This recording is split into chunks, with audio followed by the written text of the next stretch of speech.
किती हा उन्हाळा, किती हे गरमी, अशामध्ये बनवा हे थंडगार शरबत. चला मग बघूया.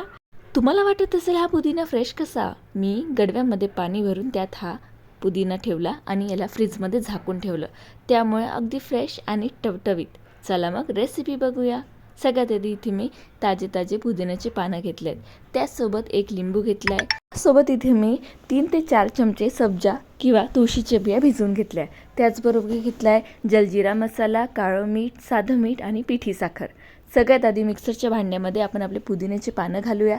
त्यासोबत 3 ते 4 आईस क्यूब, सोबत जलजिरा पावडर, काळं मीठ आणि आपलं साधं मीठ. त्याचबरोबर 2 चमचे इतकी पिठी साखर. त्यानंतर मी यामध्ये लिंबाचा रस पिळून घेतला आहे. थोडं पाणी घेतलं आणि याला मिक्सरमध्ये छान फिरवून घेतलं आहे. आता आपण एक ग्लास घेऊया किंवा असा जार घ्या. त्यामध्ये आपलं तयार केलेलं मिश्रण घाला. 3 चमचे भिजलेला सब्जा घाला. छानपैकी याला मिक्स करून घ्या. यामध्ये मी आता 1 ग्लास थंड पाणी घातलेलं आहे. पाणी घालून झालं की यामध्ये 2 आईस क्यूब्स घाला. परत एकदा एकजीव करा. चला मग आपला निंबू सरबत झालं तयार.